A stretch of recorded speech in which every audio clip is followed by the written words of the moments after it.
Hello, everyone. Welcome to this session.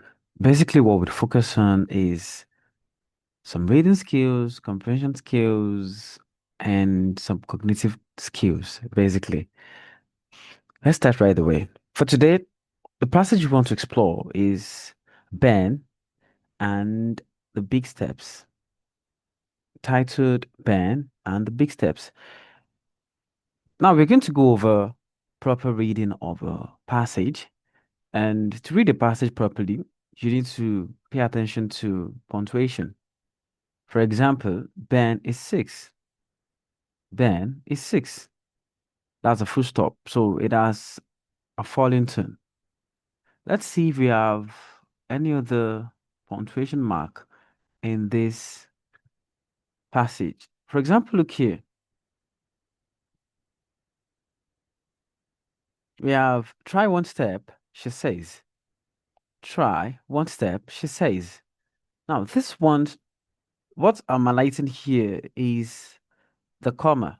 You can see that when I was at the comma, I used the rising tone, more or less like I'm dragging the last word to show that I have more to say.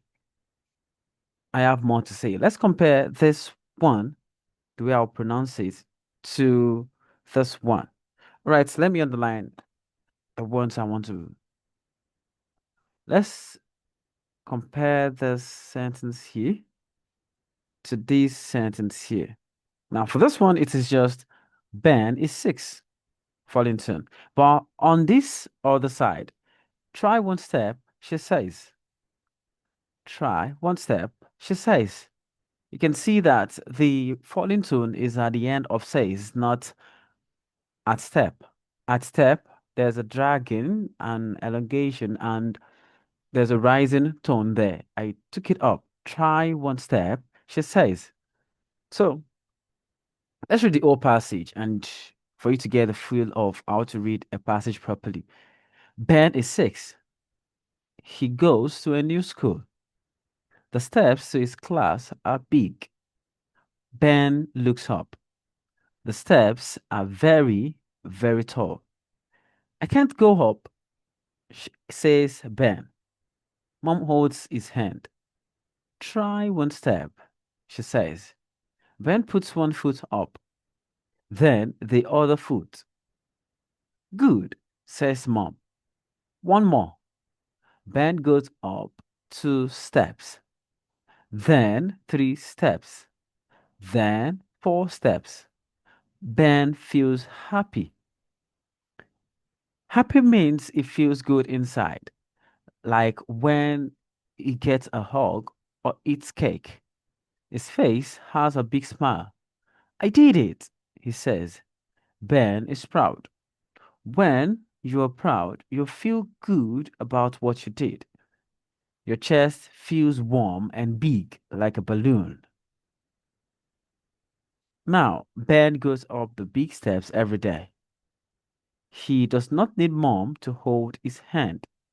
Ben runs up the steps fast. He likes his new school. Ben learned that big things are not so big when you try a little bit at a time. Now, another thing you need to pay attention to is when you're reading a passage, you need to pay attention to words that sounds unfamiliar. I'm very sure you know what the word school mean, so it's not unfamiliar. You know what the word hand means, non-familiar, but depending on the level, because this grade one level, you may not know the meaning of happy or the meaning of proud.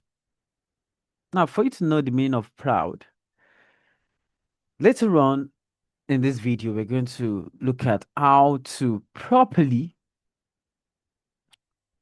guess or figure out. Yes, let's use the word figure out. We're going to look at how to properly figure out the meaning of words that you don't know before or you are not aware of before by using something called context clues.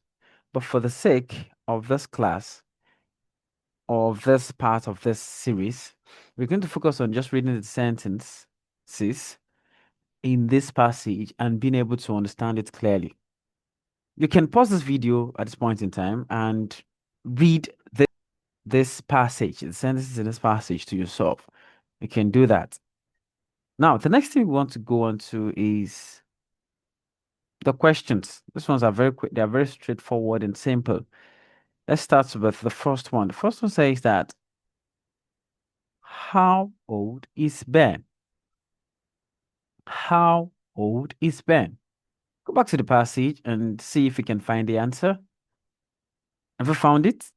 Okay, let's read together. Ben is 6. Oh, that's our answer right there.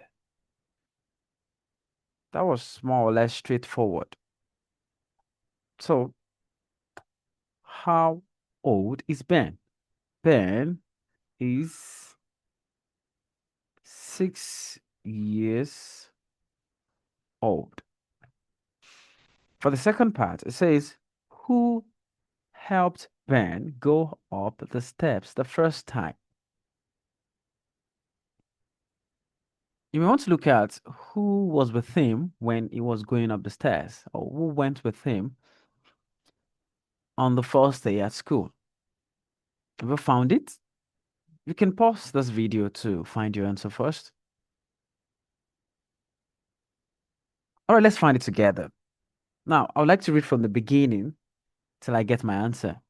Ben is 6. He goes to a new school. The steps to his class are big. Ben looks up.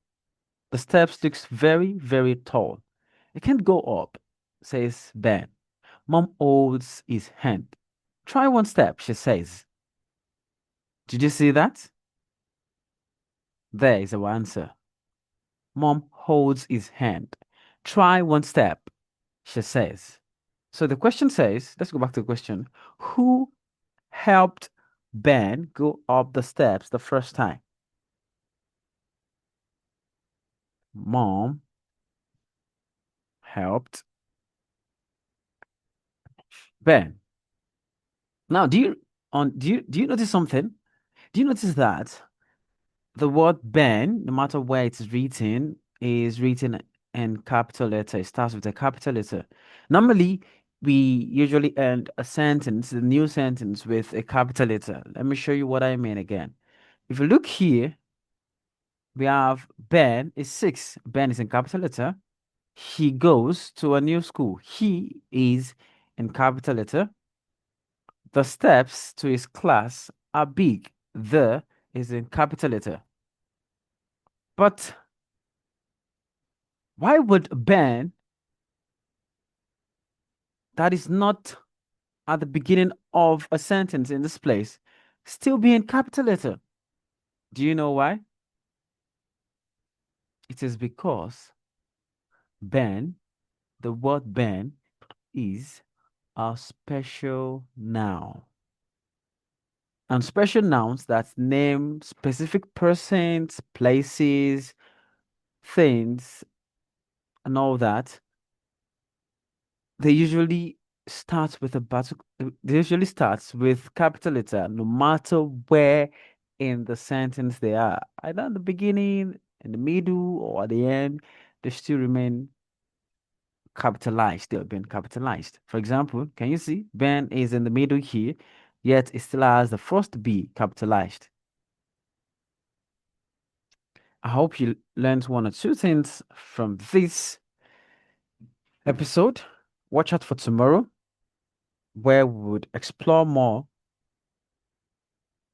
and answer more questions on this passage. See you then.